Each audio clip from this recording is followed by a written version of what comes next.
Pemirsa, pengacara Hotman Paris akhirnya menyampaikan permintaan maaf secara terbuka kepada seluruh insan pers di tanah air. Permintaan maaf ini menyusul kecaman keras dari Dewan Pers dan berbagai organisasi wartawan akibat ucapan Hotman yang dinilai merendahkan profesi jurnalis. Sementara pihak istana turut buka suara merespon polemik ini. Menteri Sekretaris Negara tegas meminta Hotman untuk tidak menyeret nama presiden dalam proses penegakan hukum yang kini menjerat kliennya.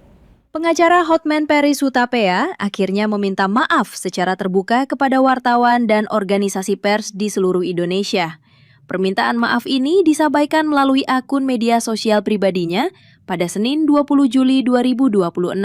Hotman mengaku terpancing emosi sehingga melontarkan kata-kata yang dinilai merendahkan profesi jurnalis saat menggelar konferensi pers Jumat pekan lalu. Hotman berdalih dirinya kehilangan kendali karena terus diberondong pertanyaan soal dugaan agenda tersembunyi dari institusi penegak hukum yang diakuinya berada di luar kapasitasnya untuk menjawab. Pernyataan maaf dari saya Hotman Paris sehubungan dengan himbauan Persatuan Wartawan Indonesia PWI dan juga rekan-rekan wartawan lainnya. Dengan ini saya menyatakan maaf sebesar-besarnya atas pernyataan saya pada waktu konferensi pers di kasus mantan Jampitsus yang mengatakan, lu punya otak nggak sih? Namun perlu saya jelaskan, yang dikutip oleh media hanya bagian akhirnya. Tidak dikutip secara utuh. Kenapa saya mengucapkan begitu?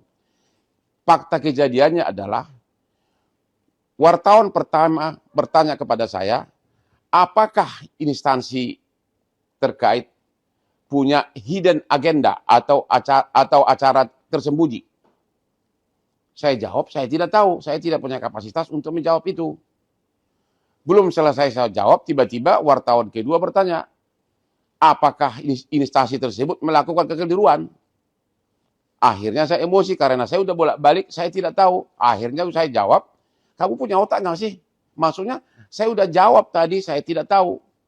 Sebab saya tidak mungkin untuk menjawab apa hidden agenda dari suatu institusi penegak hukum.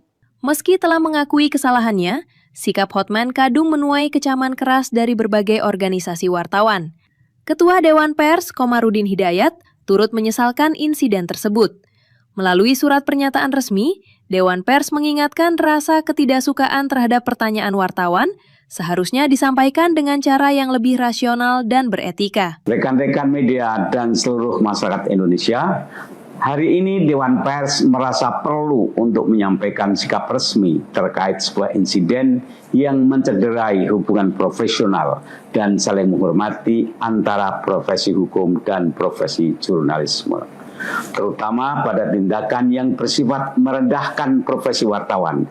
Jumat 17 Juli 2026 dalam konferensi pers oleh advokat Hotman Paris Hutapea usai pemeriksaan kliennya Febri Ardiansyah sebagai tersangka dalam kasus dugaan korupsi dan tindak pidana pencucian uang di PT Asabri di Gedung Jampitsus Kejaksaan Agung Jakarta.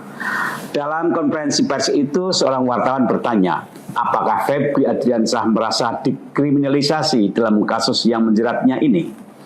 Merespon ungkapan Hotman saat itu yang mengatakan, menurut kau gimana? Lu punya otak enggak? Dewan Pers menyatakan sikap. Satu, menyesalkan sikap advokat Hotman Paris yang menjawab pertanyaan wartawan dengan ungkapan yang bernada merendahkan. Ketidaksetujuan atau ketidaksenangan atas sebuah pertanyaan oleh wartawan hendaknya ditanggapi dengan cara yang lebih rasional dan beretika. Dewan Pers menegaskan, upaya wartawan dalam menggali informasi adalah bagian dari kerja jurnalistik. Aktivitas ini sepenuhnya dilindungi Undang-Undang Nomor 40 Tahun 1999 tentang pers sebagai bentuk pemenuhan hak masyarakat untuk memperoleh informasi yang akurat. Terkait sengkarut ini, Istana pun angkat bicara. Melalui Menteri Sekretaris Negara Prasetyo Hadi, meminta agar kasus hukum yang menjerat mantan Jampitsus tersebut tidak dikait-kaitkan dengan nama presiden. Bang Hotman kemarin kan bilang kalau Febri Ardiansyah itu kebanggaannya Pak Prabowo. Minta dikaji katanya proses hukumnya, tanggapan istana mungkin Mas Pras? Ya, itu kan kita kembalikan ke proses hukum ya. Jangan dikait-kaitkan juga dengan Bapak Presiden kan. Sepenuhnya kita kembalikan ke mekanisme hukum yang berlaku kan. Istana menegaskan, proses pemeriksaan dan penegakan hukum terhadap pejabat tinggi sekalipun tidak memerlukan izin kepala negara dan sepenuhnya diserahkan kepada mekanisme hukum yang berlaku di Indonesia. Tim Liputan El John Media melaporkan.